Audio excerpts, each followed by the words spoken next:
Attention is the hardest currency in social networks. So why not convert a used Bentley Continental into an off-road tracked vehicle? The idea came from the slightly crazy screwdrivers of the YouTube channel AcademeG. It doesn't really make sense. But in this senselessness it is ideal because a comfortable car is pleasant to drive despite the change. A cheap car would also work, but would be more uncomfortable. Here's a combination that only the rich can afford. But getting into the former luxury car remains difficult even for the rich. To make sure that the doors can be opened at all, they were stripped off at the bottom. The original 12-cylinder engine also had to go. A Toyota V8 engine came under the hood for this. And instead of tires, the tuners mounted a standard Caterpillar track. Ready was the transformation of the Bentley into a Russian Ultra-Tank. However, the shunting is correspondingly complicated. On a straight stretch of road, the Mad Max vehicle now reaches 100 kilometers per hour. More is not possible at present.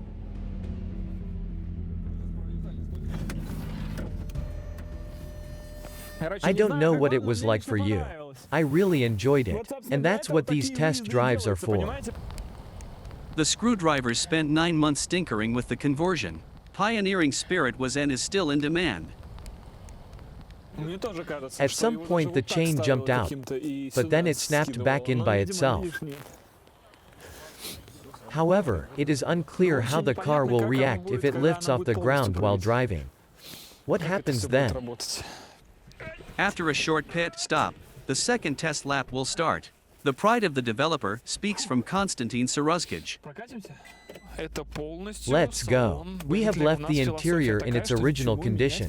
That is our philosophy, so that everyone who gets in here knows how to do it immediately. Now the accelerator, and when I turn the steering wheel, it jumps back automatically. You do not have to pull the steering gear back and forth like in a tank. It's just an ordinary car. Or just a not quite normal tank. Now the tuners are mainly working on the better off-road capability of the vehicle.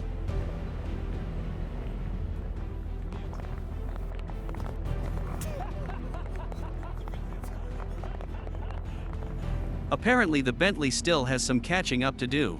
Nevertheless, the hobby engineers have ambitious plans. The self-built tank should become an export hit.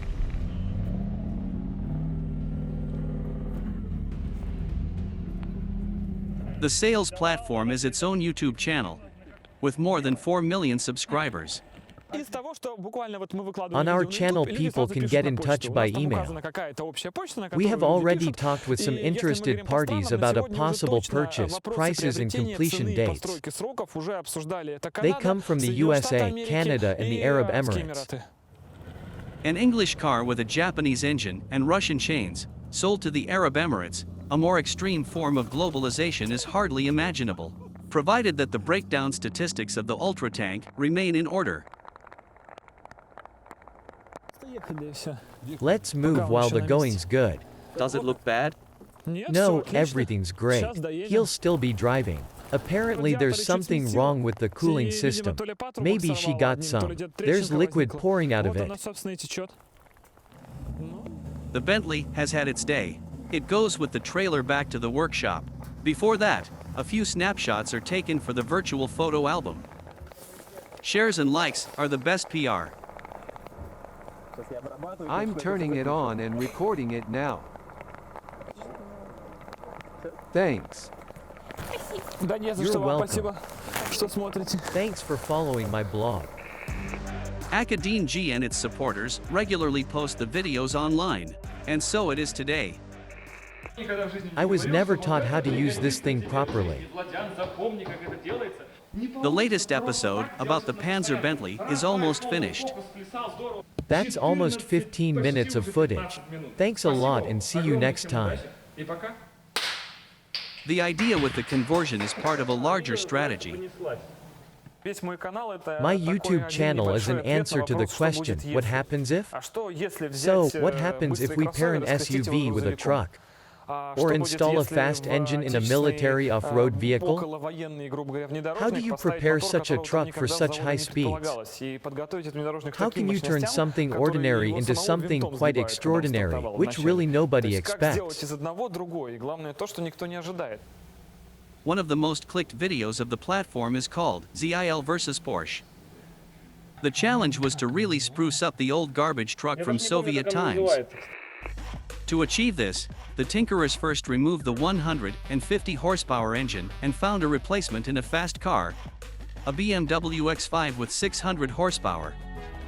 The German sports car was literally slaughtered. Engine, transmission, steering wheel, everything for the old rattletrap. In one race, of course, the rattletrap won. In other words, the Russian state-owned garbage truck, capitalism, defeated. But a drop of bitterness remained. Things are going better in Germany than here. That is annoying. It's all about the revenue, about the money you get not only for product placement, but also for the click-throughs. If we in Russia with a video have 1 million clicks, it brings about $400. In Germany you can get between 3 and 5,000 euros for this. If I had produced such videos in Germany, I would be really rich and could have driven Lamborghini or Ferrari long ago. And would think twice about whether I really needed to meet a TV crew like you.